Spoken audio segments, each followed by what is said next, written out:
या तू या मैं। काकुलरा, आप जो भी फैसला करेंगे मुझे मंजूर है काकुला।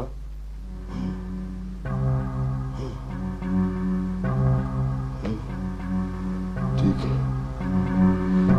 शाबाश मुन्ना।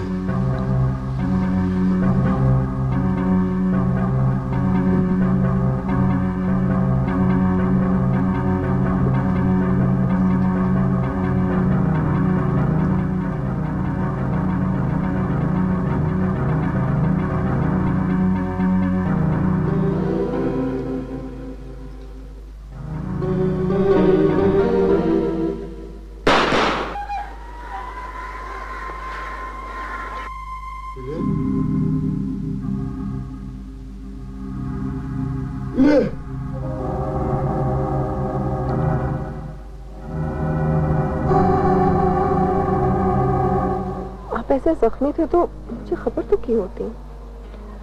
खैर मैं खबर कर भी देता तो आप कहाँ आती। खैर मैं ऐसे पत्थर भी नहीं। चलो अगली मर्तबा जख्मी होऊंगा ना तो तुम्हें इतला कर दूंगा। ना करें विशाल, मुझे लगता है कि मेरे दुश्मन बहुत ज्यादा हैं और मैं अकेला हूं। प्लीज इस बात को छोड़ें, कोई और बात करें। हाँ, जख्मी होने से मुझे एक फायदा हुआ है। फायदा? कैसा फायदा? मुझे एक तोहफा मिल गया। क्यों? जहाँ पे आपको गोली लगी थी वहां पे कोई खजाना पड़ा था क्या? विशाल, मैंने तुम्हें उस दरख्त के बारे में बताया था। नहीं, कैसा दरख्त? एक दरख्त है जिसे मैं सोचता रहता हूं, जैसे वो मेरे जहन पे नक्श है। वो दरख्त मेरे तहत शऊर में है। फिर ये लोग मुझ पे फायरिंग करते करते मुझे उस दरख्त तक ले गए। मुझे समझ नहीं आ रही कि ये लोग मेरे दुश्मन थे या रहबर। मुझे तो पक्का यकीन है कि एक ना एक दिन आप सच को जरूर पालेंगे। मैं इस दरख्त के मिलने से कम इस कंफ्यूजन से निकल आया हूं कि मैं चीजें इमेजिन करता हूं। इस दरख्त ने जैसे मुझे अपने होने का एहसास दिलाया है, जैसे मैं सच की एक मजबूत चट्टान पे खड़ा हूं।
इस दरख्त ने जैसे मुझे अपने होने का एहसास दिलाया है, जैसे मैं सच की एक मजबूत चट्टान पे खड़ा हूं।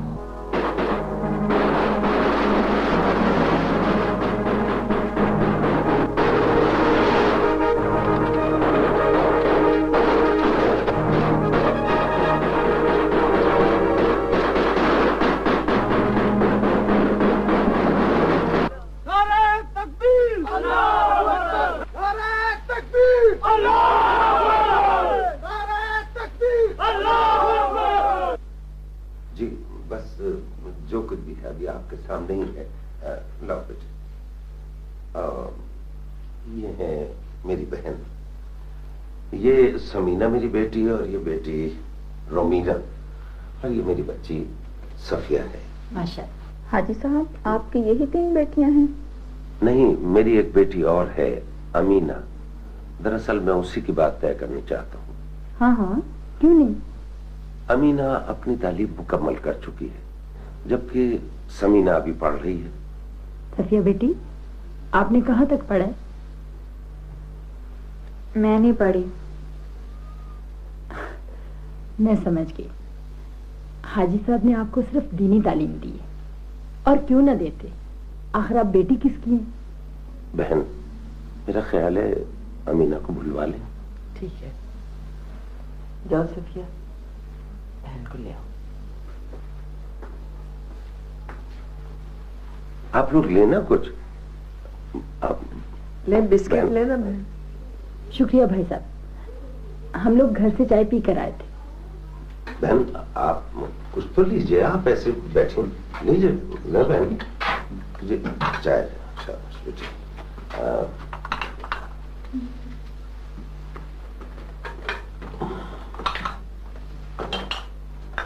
सफिया बेटे कप इधर रख दो। कैलाश, इस वक्त मैंने एक छोटे से काम के लिए फोन किया है।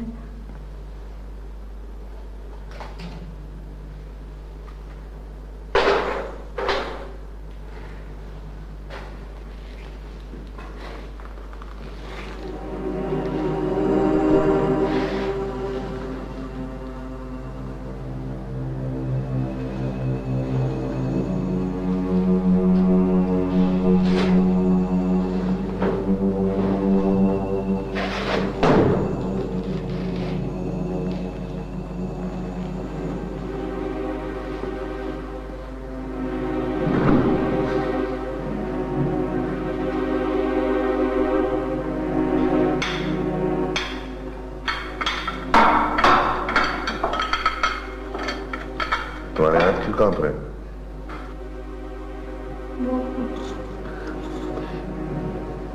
मैंने अपने काम से कैलाश को फोन किया था।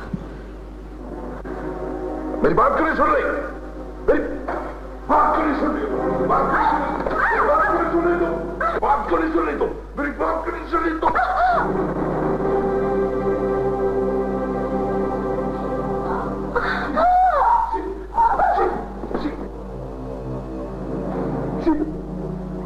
मैं तुम्हें छुरी नहीं मारना चाह रहा था, मुझे गलती होगी, मुझे माफ कर दो। शीतल, शीतल आगे खोलो, प्लीज प्लीज आगे खोलो। शीतल,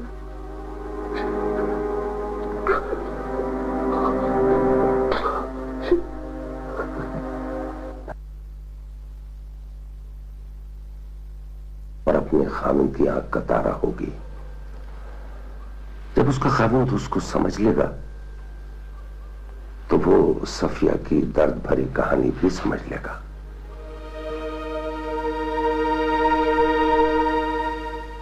मेरे हाथ में छुरी थी, सर में चक्कर आया, गिर गई, कमर में शदीद ठेस उठी, होश आया तो हॉस्पिटल में थी। आपका अपने शोहर के साथ कभी कोई झगड़ा तो नहीं हुआ था? नहीं। सुना है आपका शोहर आपको तंग करता है? जी नहीं। आप किसी का नाम लेना चाहती हैं? मुझे किसी ने छुरी नहीं मारी, फिर मैं किसी का नाम क्यों लूं? बेटी, मैं तेरी मां हूं, दुश्मन तो नहीं। अम्मा, अपन को पहले मर्दों ने क्या दिया जो ये देखा? सफिया, दुनिया में अच्छे लोग भी होते हैं। अब देखना हाजी साहब को तुझे बेटियों की तरह रखा है ना। अम्मा, अम्मा मेरी बिटिया कहाँ होगी? कैसे बता दो उसको? अम्मा कैसे? समझती हूँ बेटी, समझती हूँ, जानती हूँ जिंदगी बड़ी मुश्किल है, लेकिन क्या करें, क्या करें बेटा, गुजारनी तो पड़ती है ना। अम्मा मेरे को शादी नहीं करने का। और फिर क्या? ये रिश्ता अमीना के लिए आया था, मेरे लिए नहीं। देख बेटी, हाजी साहब बड़े खैरत वाले आदमी हैं। वो बेटी, वो चाहते हैं कि अगर तू ये रिश्ता मंजूर कर लेगी तो उनकी लाज रह जाएगी। मगर अम्मा, मैं देख बेटी, हाजी साहब हमारे मोहसिन हैं। अगर वो चाहते हैं कि तुझे अपनी बेटियों की तरह रुखसत कर दे और इसी में उनकी इज्जत है, तो बेटा तुझे मान लेना चाहिए।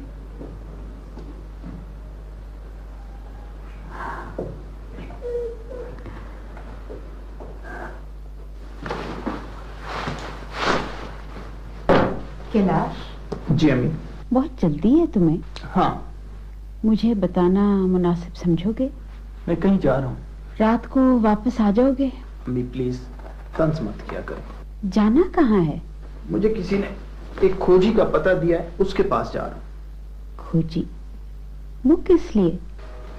वो लोगों की गुमशुदा चीजें तलाश करता है। गुमशुदा चीजें तलाश करने और माँ बाप तलाश करने में बहुत फर्क है। क्या करूं फिर? है कोई रास्ता मेरे पास? मैं अमरनाथ जाते वक्त बेहोश हो गया था। जॉगिंग करते हुए मुझे इल्यूजन शुरू हो गई थी। मैं कोर्ट में गिर गया था। साइकोलॉजिस्ट कहते हैं मुझे मदद की जरूरत है। क्या करूं मैं? है कोई जवाब आपके पास?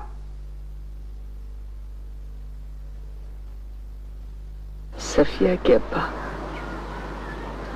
आज तुम होते तो देखते, तुम्हारा हुरैरा बहुत बड़ा वकील बन गया है। सफिया की शादी हो गई है, वो अपने घर में बहुत खुश है। हाजी साहब की सूरत में मुझे बहुत ही शफीक बाप या बड़ा भाई मिल गया है। सख्तियों का दौर खत्म हो गया है सफिया के अब्बा।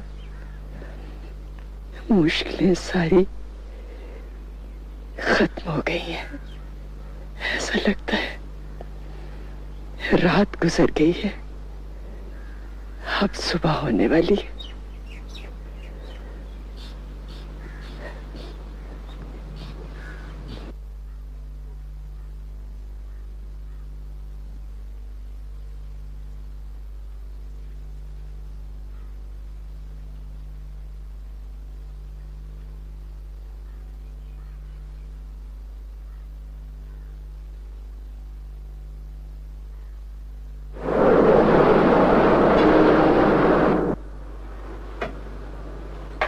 सर में दर्द सा है। आपको दबा देने का? नहीं, अब इतना दर्द भी नहीं है। फिर अपन चाय बना के लाने का। सुनो, इधर आओ, बैठो, इधर बैठो, बाद में चाय बनाओ। मैं बहुत खुश है अजीम। अजीम नहीं, अजीम। मेरे को सच सच बताओ अजीम, अब तू अपन के साथ, अब मैं के साथ खुश है ना? क्यों नहीं? अजीम, मेरे को तेरे से बात करने का जरूरी है। पता है सफिया, मुझे बाद में पता चला कि तुम कश्मीरी नहीं हो। नहीं, अपन कश्मीरी होवे है, पर बचपन में अपन को। मुझे पता है। क्या पता है? कि बचपन में आपको एक आदमी अगवा करके ले गया था और ये कि तुमने अपनी जिंदगी फकीरों की बस्ती में गुजार दी। और क्या, बस तुम मुझे पसंद आ गई थी और मैं तुम्हें यहां ले आया। मुझे अब इससे कोई गर्ज नहीं कि तुम पहले कहां रहती रही हो। बस एक काम करो, अब तुम कश्मीरी सीख लो। पर अजीम। अच्छा, अब तुम जाओ और अच्छी सी चाय बना कर लाओ, मगर मुंबई वाली नहीं, कश्मीरी चाय बना लोगी ना?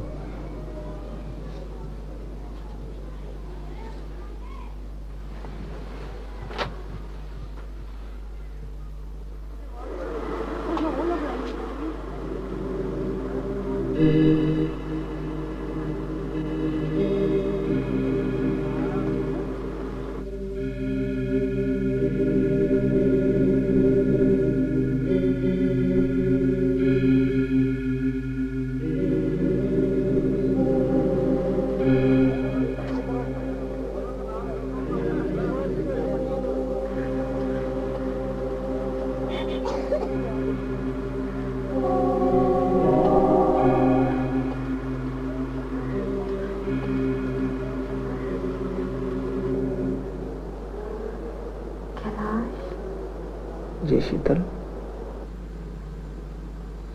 शुक्रिया। किस बात का? आने का। कैसी बातें कर रही हो शीतल?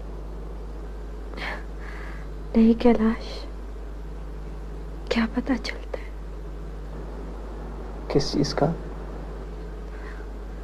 किसी भी चीज का, वक्त का, मर्द का, उम्र का, जिंदगी का। नाउमीदी की बातें मत करो शीतल। कैलाश, आज तो मुझे मत डांटो, आज तो मुझे अपनी मर्जी करने दो। शीतल, तुम आराम करो, बस आंखें बंद कर लो। आंखें बंद करने की देर है, फिर तो आराम ही आराम है। खैर, मुझे तो दूसरा जन्म चाहिए भी नहीं। मैं फिर कभी यहाँ नहीं आऊंगी। और किस लिए आऊं? शीतल, मुझे अपसेट मत करो। देखो, तुम ठीक हो जाओगी, तुम्हें कुछ नहीं होगा।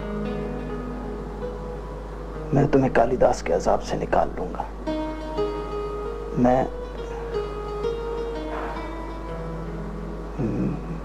मैं तुम्हारे साथ।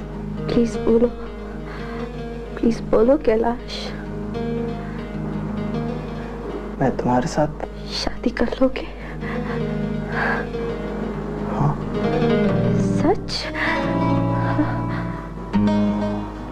हाँ। कब? जब तुम ठीक हो जाओगी।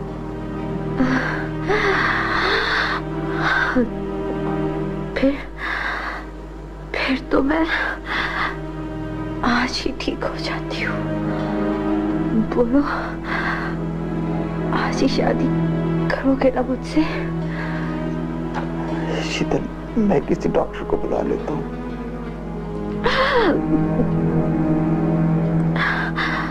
प्लीज कैलाश, अगर आज हम दोनों के बीच कोई आया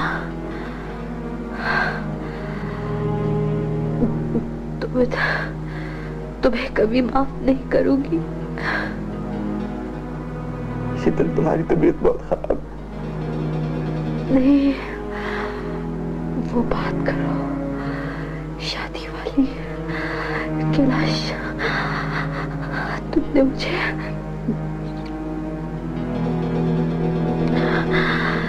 तुमने मुझे अपनाने का फैसला कर लिया है ना? बोलो कैलाश।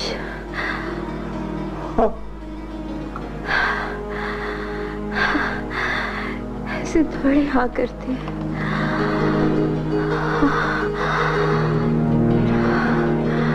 मेरा हाथ तो पकड़ ले।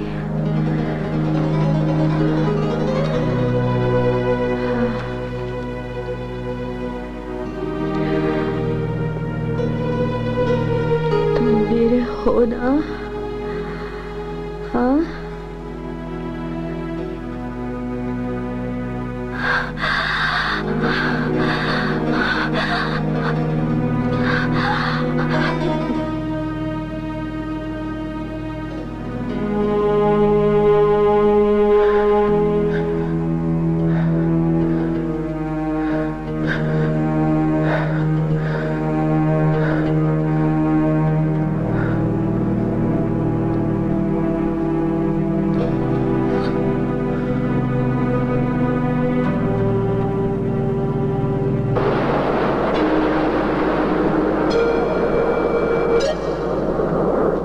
मालूम यह हुआ है कि वो आंजानी ब्रिगेडियर मल्होत्रा के बहुत अजीज दोस्तों में थे और वो किसी वजह से कन्विंस हो गए कि शीतर मल्होत्रा का अत्याचार कालिदास ने किया है।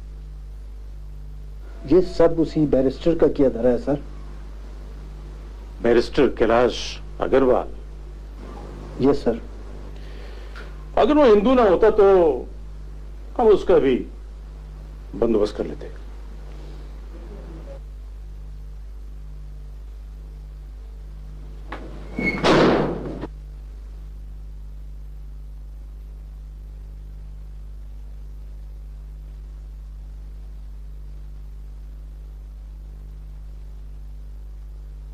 क्या बात है अजीम? तबीयत तो ठीक है? ठीक हूं।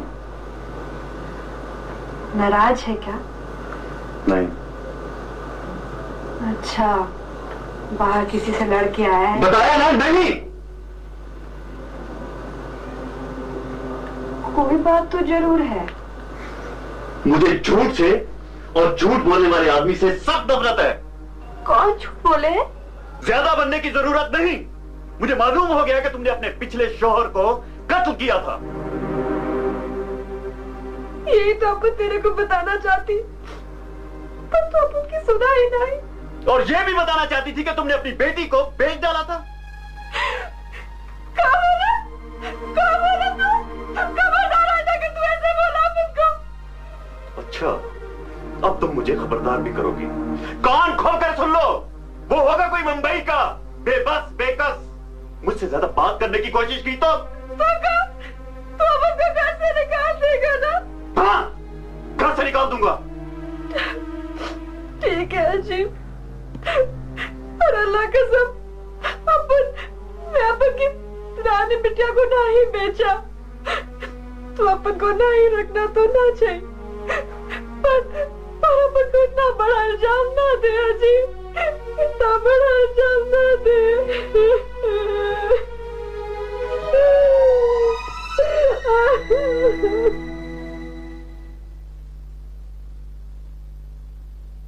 Your honour, Mrs Sheetal Malhotra शाम 5 बजे जख्मी हुई और 5:45 पर वो हॉस्पिटल में थी। मेरा मुवक्किल खुद उन्हें तिब्बी इमदाद पहुंचाने के लिए हॉस्पिटल लेकर गया। ये नोट किया जाए सर कि मेरा मुवक्किल खुद उनकी जिंदगी बचाने के लिए उन्हें हॉस्पिटल लेकर गया। अगर उसका इरादा कत्ल करने का था तो उसने मरने क्यों नहीं दिया? इसलिए कि उस पर हमला मुलजिम ने तय में आकर किया था और जब उसे तड़पते देखा तो होश में आ गया। दलाल मुकम्मल कर लेंगे। Thank you honour. Mrs Sheetal Malhotra का बयान कलमबंद हुआ कि यह महज एक इत्तफाकिया हादसा था। इत्तफाकिया हादसा था। वो 3 दिन हॉस्पिटल में जेर इलाज रही, जहां उनके लिए बेहतरीन तिब्बी सहूलतें मैसर थीं। यह बयान उन्होंने मरने से पहले दिया, जो रिकॉर्ड पर मौजूद है। योर ऑनर, मेरा मुवक्किल एक मुअज़्ज़ज़ शहरी और बेहतरीन आर्मी ऑफिसर है। यह मुकदमा उसके खिलाफ इंटेंशनली बदनीयती से बनाया गया ताकि उसकी आला शोहरत को नुकसान पहुंचाया जा सके। हाँ, आला शोहरत, he is a wolf. Please आप के लिए सफाई को अपने दलाल मुकम्मल करने दें।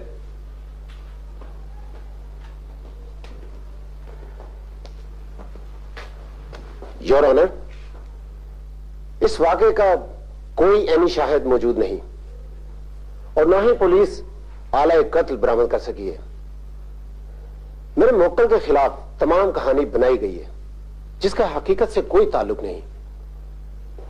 इस दगासा के पास कोई ठोस सबूत नहीं कि जिसकी वजह से मेरे मुवक्किल के खिलाफ जुर्म 302 बनता हो। लिहाजा मकतूला के बयान और हालात वाकयात की रोशनी में मेरे मुवक्किल की जमानत मंजूर की जाए। Thank you your honour.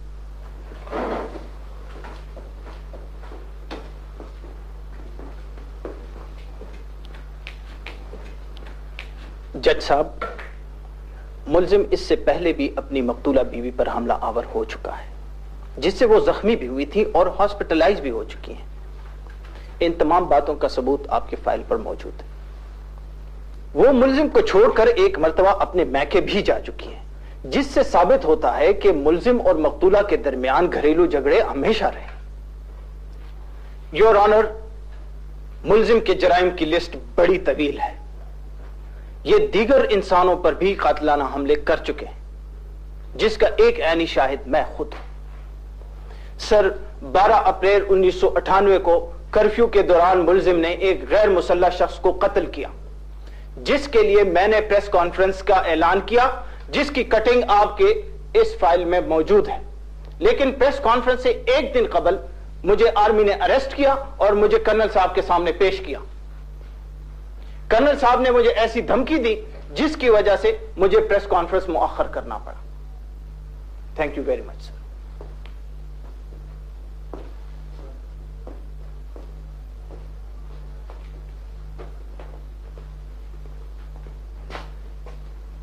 Your honour, यह कत्ल का केस ही नहीं है और इसका सबसे बड़ा सबूत यह है कि आर्मी ने कोर्ट मार्शल की बजाय यह केस क्रिमिनल कोर्ट रेफर कर दिया।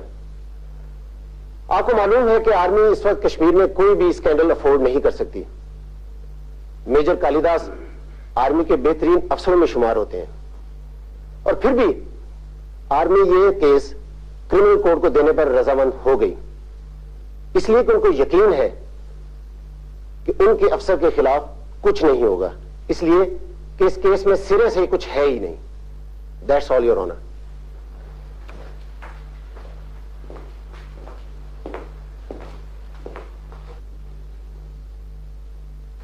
सर, ये बात गलत है क्योंकि इस केस को क्रिमिनल कोर्ट में लाने के लिए कोर कमांडर साहब को जाती मुदाखलत करनी पड़ी। मेजर कालिदास के इमीडिएट अफसरान ने पूरी कोशिश की कि अव्वल तो ये केस चले ही नहीं और अगर चले तो ये आर्मी ही के हाथ में रहे, लेकिन हमारे पास कुछ ऐसे शवाहिद मौजूद थे जिनकी बिना पर जनरल साहब को ये यकीन आ गया कि इस केस में इंसाफ सिर्फ क्रिमिनल कोर्ट ही कर सकती है। Thank you sir. Your honour, मकतूला ने मौत से कबल जो बयान दिया है, क्या उसके बाद किसी मजीद शहादत की जरूरत है? आप जानते हैं योर ऑनर कि मरने से पहले हर शख्स सिर्फ सच बोलता है। This is an historic fact. ये केस की पोजीशन आज भी इंटरिम बेल वाले दिन वाली है। मैं दरखास्त करता हूं प्लीज कि मेरे मुवक्किल की जमानत कंफर्म कर दी जाए। Thank you sir.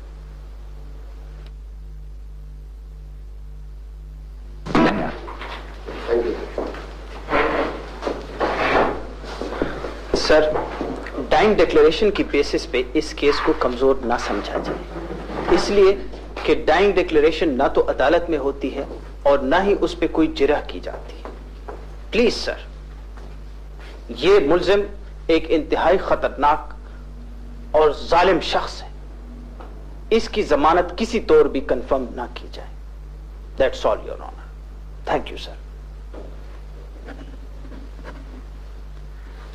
Bail rejected. How is it possible, sir? How the bail can be rejected? Dying declaration की मौजूदगी में, how the bail can be rejected? How is it possible, sir?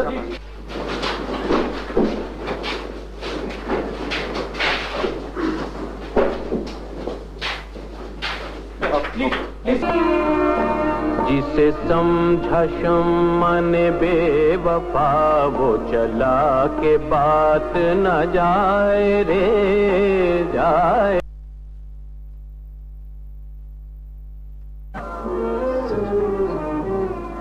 सच? हद हो गई। यानी मकतूला की डाइंग डिक्लेरेशन मौजूद है और जज ने कालिदास की जमानत रिजेक्ट कर दी।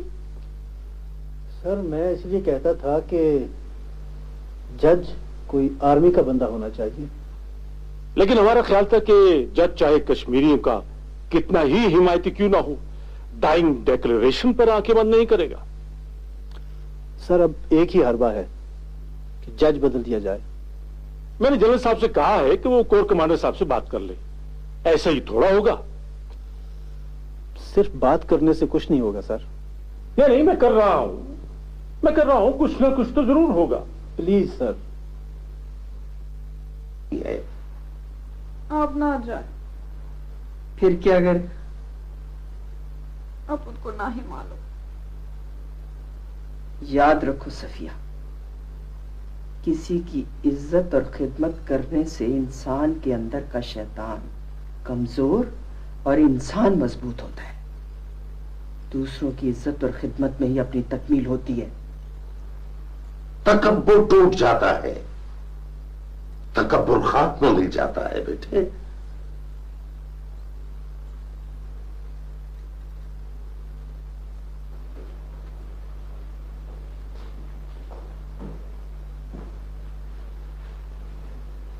आप इंडियन आर्मी में कर्नल हैं और एक बटालियन को कमांड कर रहे हैं। जी हाँ। क्या आपके पास ये साहब Kailash Agarwal law and order की कोई शिकायत करने आए थे? जी नहीं। क्या ये सच है कि आपने कैलाश अग्रवाल की शिकायत अनसुनी कर दी? जी नहीं। क्या आर्मी ने कभी कैलाश अग्रवाल को अरेस्ट किया? हकीकत यह है कि इन साहब को जिंदगी में पहली मर्तबा मैंने इसी कोर्ट में देखा है। क्या आपने कैलाश अग्रवाल की प्रेस कॉन्फ्रेंस के बारे में अखबार में कुछ पढ़ा था? देखें जी, आए रोज अखबार में किसी न किसी प्रेस कॉन्फ्रेंस के बारे में लिखा होता है, लेकिन हमारे पास इतना टाइम कहाँ कि हम इन चीजों को देखें। Thank you sir.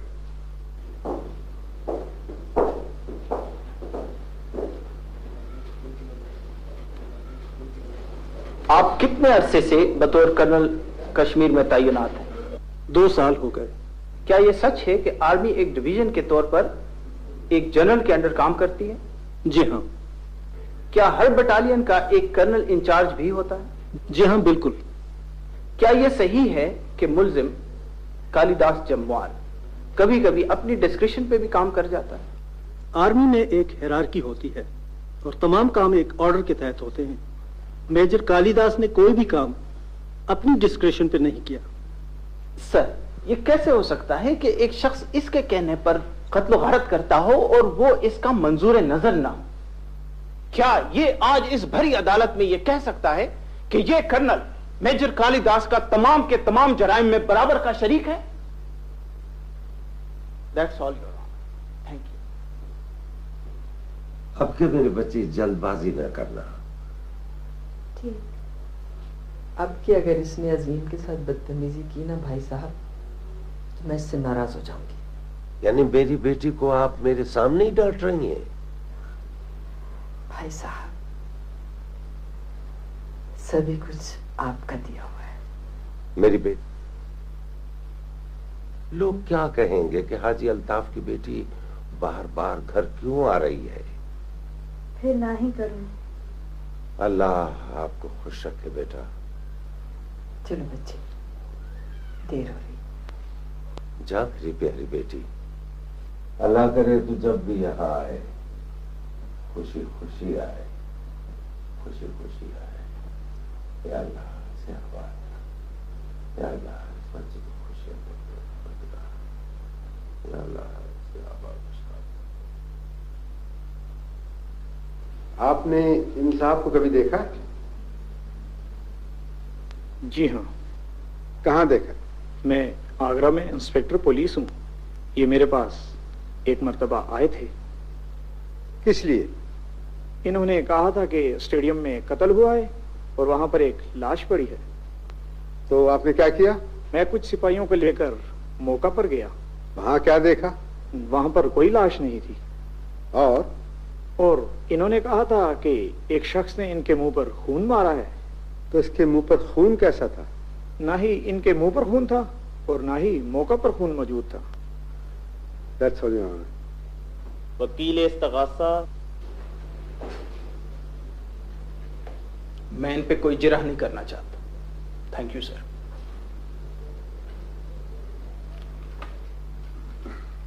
जनाब वाला, जैसा कि शुरू दिन से ही जाहिर था, मेरे मुवक्किल कालिदास के खिलाफ जुर्म का ये मुकदमा सिरे से बनता ही नहीं था, बल्कि मेरे मुवक्किल को आर्मी ऑफिसर होने, शीतल मल्होत्रा का शौहर होने की वजह से वकील इस्तगासा जो मकतूला के इश्क के चक्कर में थे, शादी करनी चाहते थे, नाकामी की सूरत में मेरे मुवक्किल के दुश्मन बन गए। और इसी जाती अनाद की वजह से महज एक हादसाती वाक़े को बुनियाद बनाकर और अपनी वकालत चमकाने की खातिर मेरे मुवक्किल को एक ऐसे मुकदमे में मुलव्वस कर दिया गया जो सरासर झूठा और इल्यूजन्स की बुनियाद पर था। जनाबे वाला, डॉक्टर साहब की रिपोर्ट और पुलिस इंस्पेक्टर के बयान की रोशनी में यह बात वाज़ह है कि मकतूला के साथ महज इत्तफाकी हादसा पेश आया जिससे वो जहां पर ना हो सकी। डॉक्टर साहब की रिपोर्ट से वाज़ेह है कि मकतूला को जो जख्म आया था वो 4 इंच गहरा था, जबकि इत्तेफाकी तौर पर ऐसा जख्म कमर पर लग ही नहीं सकता। और फिर बकौले वकील सफाई उस रोज मकतूला के हाथ में फ्रूट काटने वाली घरेलू छुरी थी। यह कैसे मुमकिन है कि इत्तेफाकी तौर पर फ्रूट काटने वाली छुरी से 4 इंच गहरा जख्म लगा? और फिर डॉक्टर साहब ने इस अमर को तस्लीम किया है कि मकतूला को लगने वाला जख्म किसी फौजी या शिकारी चाकू से लगा हुआ था, जबकि मकतूला के बारे में एक बोगस और फर्जी डाइंग डिक्लेरेशन मिली भगत से तैयार किया गया है। सर, मकतूला ने पुलिस इंस्पेक्टर के सामने दम नहीं तोड़ा, न ही उसका यह बयान किसी मजिस्ट्रेट या डॉक्टर की मौजूदगी में लिया गया है। लिहाजा अदालत ऐसे किसी बयान पे भी किसी तरह से रिलाय नहीं कर सकती। सर, मुल्जिम पर तमाम तर जुर्म साबित हो चुका है और इंसाफ के तकाजों को पूरा करते हुए उसको कड़ी से कड़ी सजा यानी सजाए मौत दी जाए, ताकि आइंदा कोई कालिदास किसी शीतल मल्होत्रा का इस्तेहसाल न कर सके और आइंदा कोई शख्स ऐसा घिनौना जुर्म करने की जुर्रत न कर सके। That's all your honour. जनाब वाला, मेरा मुवक्किल बिल्कुल बेगुनाह है। मेरी दरखास्त है कि उसको बाइज्जत बरी किया जाए, जबकि वकील इस्तगासा एक नफ्सियाती मरीज हैं। शवाहिद के मुताबिक उनको इल्यूजन्स होते हैं। वो एक माहिर नफ्सियात के ज़ेर इलाज भी रहे हैं, इसलिए मेरी दरखास्त है कि उनका प्रैक्टिसिंग लाइसेंस सस्पेंड किया जाए। Thank you honour. Court adjourn. गवाहों के बयानात और फाइल पर मौजूद शवाहिद से यह बात खुलकर सामने आ गई है कि इस्तगासा मुल्ज़म कालिदास जमवाल के खिलाफ मकतूला मिसेस शीतल मल्होत्रा के कत्ल का इल्जाम साबित नहीं कर सका। ताहम इस मुकदमे में बाज़ ऐसे हकाइक सामने आ गए हैं कि जिस पर अदालत आंखें बंद करने से कासिर है। ये बात साबित हो गई है कि बैरिस्टर कैलाश अग्रवाल एक नफ्सियाती मरीज हैं और उन्हें इल्यूजन्स होती हैं, लिहाजा वो किसी तौर पर भी वकालत के काबिल नहीं है। अदालत ये फैसला करती है कि बैरिस्टर कैलाश अग्रवाल के प्रैक्टिसिंग लाइसेंस को 4 साल के लिए सस्पेंड कर दिया जाए। इन 4 साल के दौरान उन पर पूरे कश्मीर में किसी भी अदालत में किसी भी मुकदमे की पैरवी करने पर पाबंदी आयद होगी। अदालत ये भी फैसला करती है कि मुल्ज़िम कालिदास जमवाल को जुर्म साबित ना होने की वजह से बाइज्जत तौर पर बरी कर दिया जाए।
नहीं करेंगे।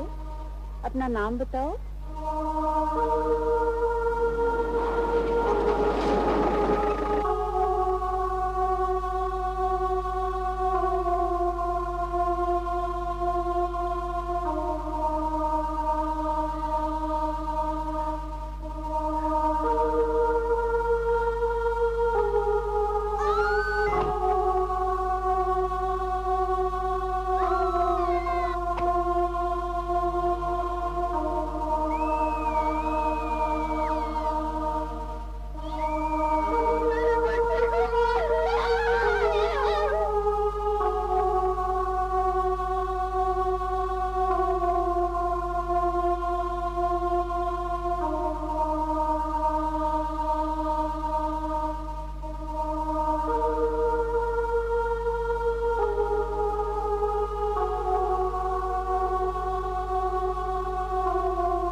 मेरा बेटे दूर मत जाना।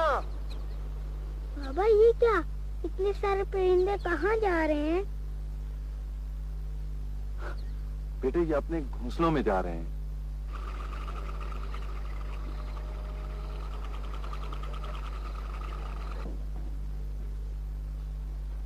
सर ये सब अफसरों को गाली देता है। ओए अफसरों को गालियां देते हो? तुम्हें पता है मैं तुम्हारा कोर्ट मार्शल कर दूंगा। जो मर्जी कर लेना, मैंने और फौज की नौकरी नहीं करनी। तुम समझते हो मैं तुम्हें इतनी आसानी से जाने दूंगा? मैं तुम्हें इबरत बना दूंगा, समझे? मैंने तुम्हें 3 साल के लिए अंदर न कर दिया तो मैं तुम्हारा बेटा और तुम मेरे बाप। दे दो इसे, दफा दो मेरी नजरों के सामने से।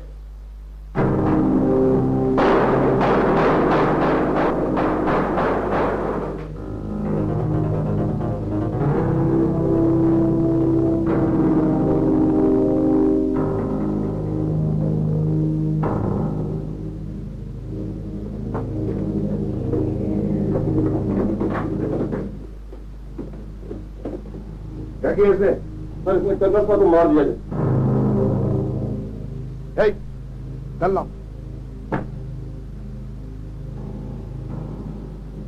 छोड़ दो इसको। हवलदार मेरी गिनती तक तुम भाग गए तो बच जाओगे, वरना गो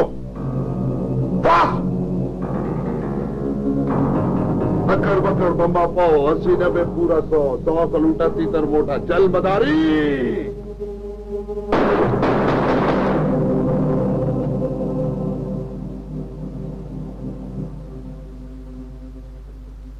पैसा खोटा।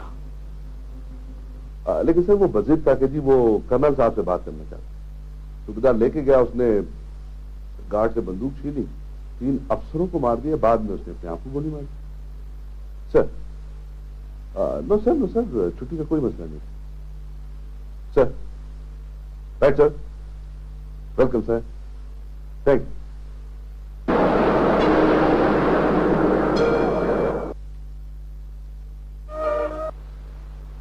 फिर सारे घर वाले मुझे हुरैरा पुकारने लगे।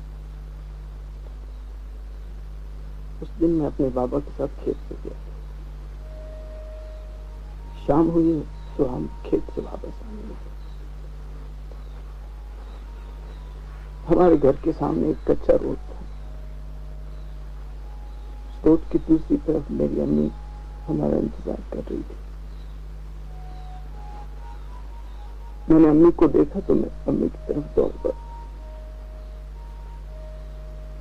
दूसरी तरफ से आर्मी की जीप आ रही थी।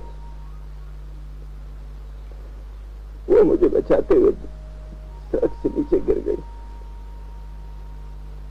वो उल्टी नहीं थी।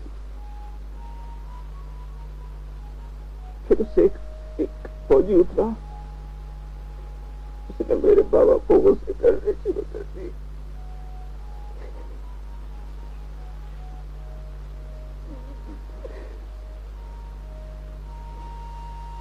मेरे बाबा ने कहा सब गलती हो गई। उसने मेरे बाबा को थप्पड़ मारा।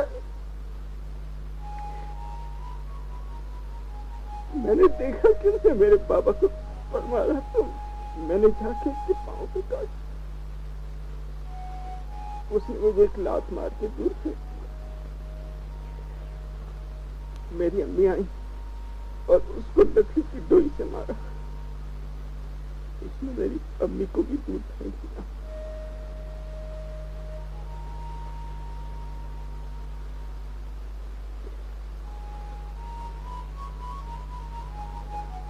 मेरे बाबा ने ये देखा तो उस फौजी के साथ लड़ पड़ा। वो ज्यादा थी और मेरे बाबा अकेले थे। उसको जीप पर उठा के ले गए।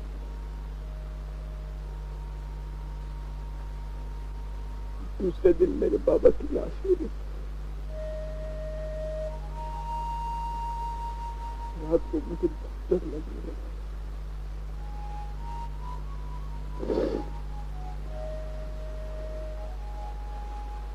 कुछ दिनों बाद हमारे घर पे कुछ लोगों ने डाका डाला। उस रात मुझे प्यास लगी हुई थी और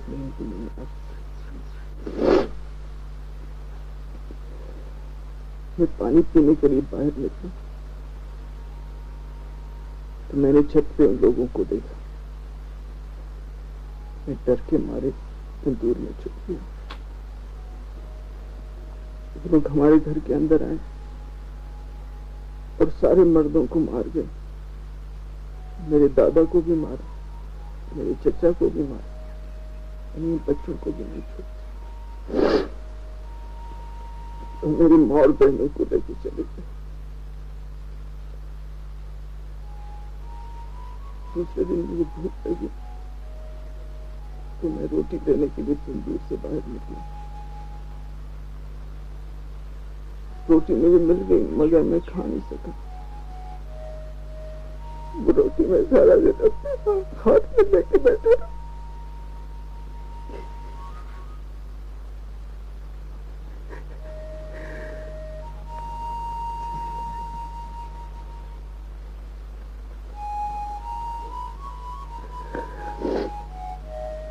हमारे घर के पास कोई दूसरे घर भी नहीं थे। रात हुई तो मुझे अपने दादा की दाग से डर लगने लगा। मैं डर के मारे कांपने लगा। फिर मैं दौड़ने लगा। मैं दौड़ता रहा।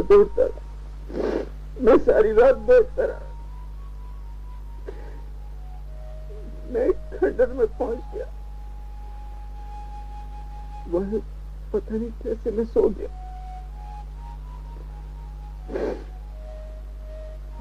दूसरे दिन आगरे से आए हुए एक बेऔलाद जोड़े को मिलाना।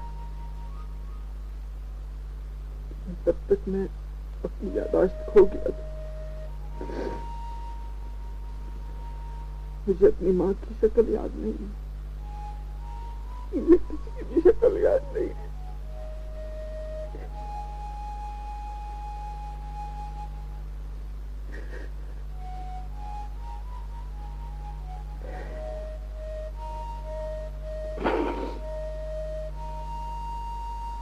कहां से लाऊंगा उनको?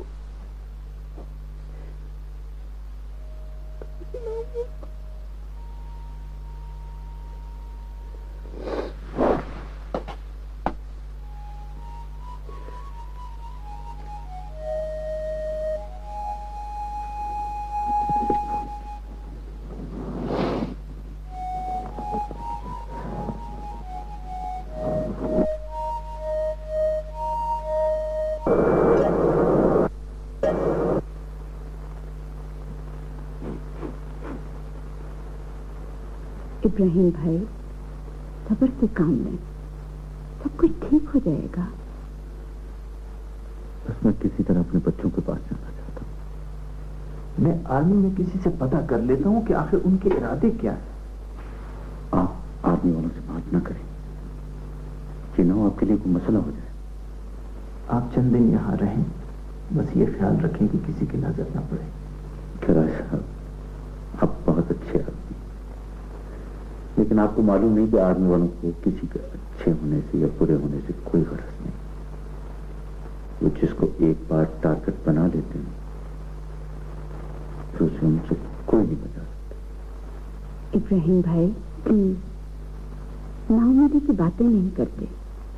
इब्राहिम साहब, मुझे बहुत अफसोस है, लेकिन अब क्या किया जा सकता है? हमें आज ही का सोचना है। अगर हम कल के बारे में रोते रहेंगे तो आज भी हमारे हाथ से निकल जाएगा। भगवान से खैर की प्रार्थना करें। मैं यहाँ ज्यादा अर्सा नहीं रुक सकता। आर्मी वाले मेरे पीछे पहुंच जाएंगे। यहाँ मेरे होते हुए आपको कुछ नहीं होगा, ये मेरा वादा है। हम फाइट करेंगे। मैं आपको और आपकी फैमिली को मजीद नुकसान नहीं पहुंचने दूंगा।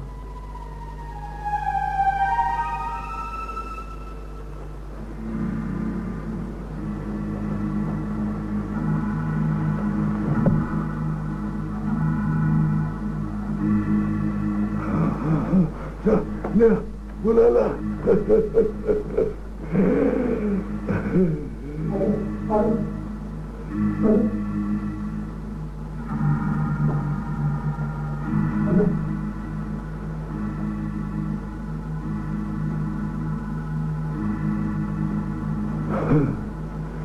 अरे सुबैदा, तुम इतने सालों बाद। तुम यकीनन हैरान हो रहे हो काकू कि तुम्हारे हाथ की बिगड़ी औरत को तकदीर ने फिर से तुम्हारे सामने कैसे ला खड़ा किया।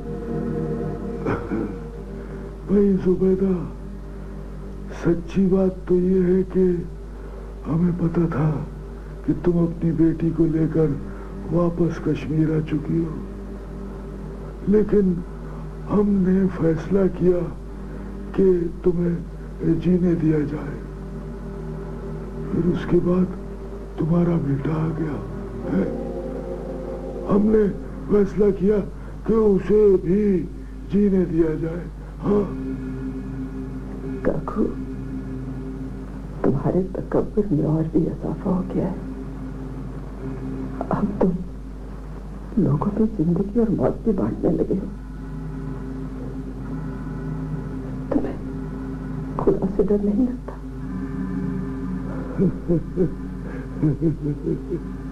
जुबैदा, तूने पहले भी मुझे इसी तरह एक अजाब के आने से डराने की कोशिश की थी, है ना? अरे मैं तो बुरा था, अब भी बुरा हूँ। तू तो अच्छी थी, और देखो तो अब मेरी इज्जत, मेरी दौलत, मेरी ताकत है कहाँ है आज? 3 बेटों का बाप हूँ। हाँ, आर्मी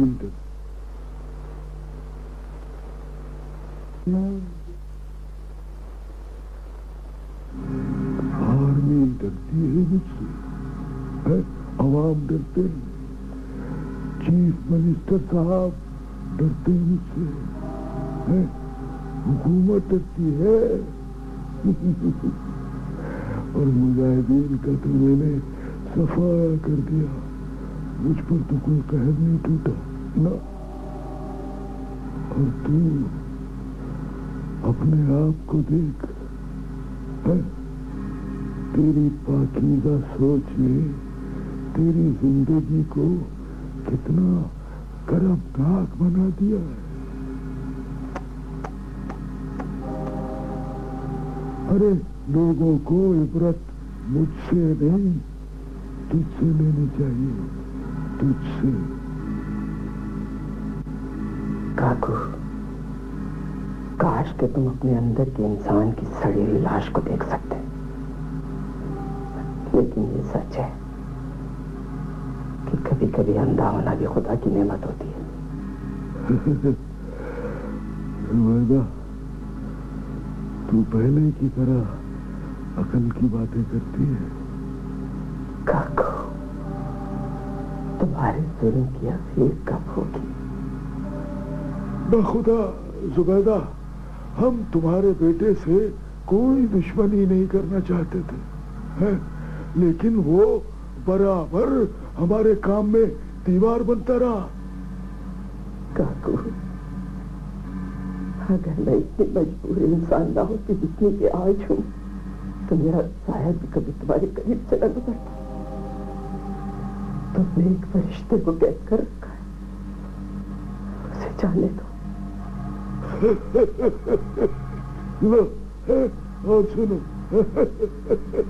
अरे हम तो खुद शैतान की कैद में हैं और ये कहती है कि हमने फरिश्ते को कैद। काकू, हाजी अल्ताफ को जाने दो, वो इंसान नहीं देवता है। अरे हमने उसे क्या कहना है? अरे वो तुम्हारे बेटे के बारे में हमें मालूमात दे और चला जाए। हाँ काकू लाला, मैं पहले भी तुम्हारी कैद में रह चुकी हूँ, अब भी मुझे रख लो और उस फरिश्ता से इंसान को छोड़ दो, उसे जाने दो। अरे भाई जाओ जाओ, वो किसको, अपना फरिश्ते को कैद किया हुआ है, जाओ जाने दो उसे, जाने दो। और अपना बेगम को कोई अच्छी सी जगह दो, है? और इनके आराम का खास ख्याल रखना है भाई। जाओ जाओ, हम ले जा, ले जा, जाओ जाओ जाओ जाओ।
ये है हाजी अल्ताफ। जी हाँ, मैं ही हाजी अल्ताफ हूँ। बहुत शौक है तुम्हें औरतों की खिदमत करने का। बफज़ल ताला मैं खुद भी 3 बेटियों का बाप हूँ। फिर तो तुम्हें यह भी मालूम होगा कि कश्मीर में बेटियों की बाप की गुड्डी चढ़ी रहती है। अल्लाह का शुक्र है कि मेरी बेटियां मेरे लिए बाइसे इज्जत हैं। कान खोलकर सुन उठे, अगर मेरे साथ चालाकी की तो तेरी बेटियां तेरे लिए बाइसे जिल्लत भी हो सकती है। मोदी साहब,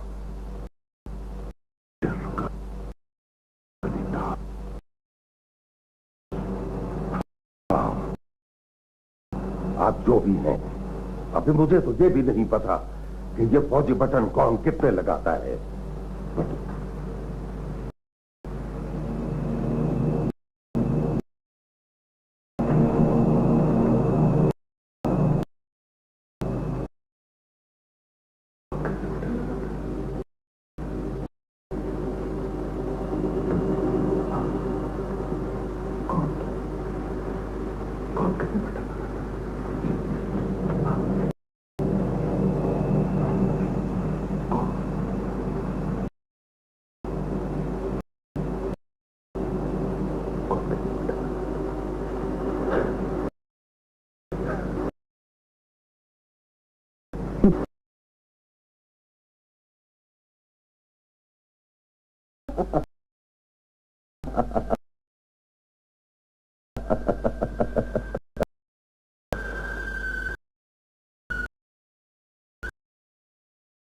लगते हो।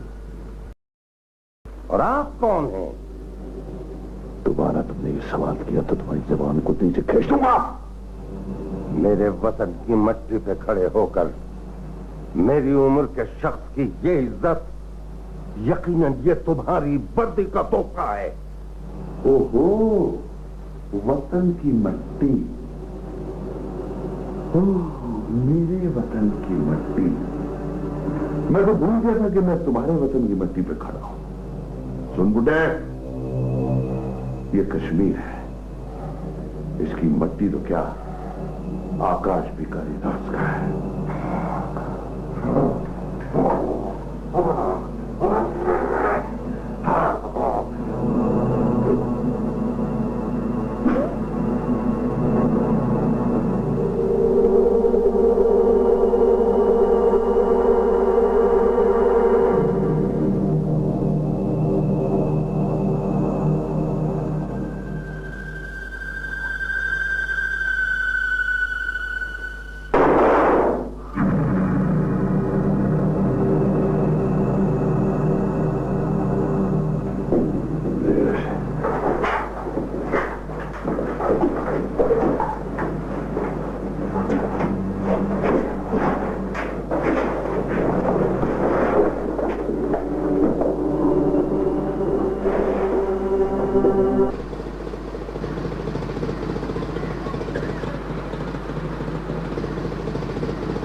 क्या बात है, आप क्यों छुप रहे हो?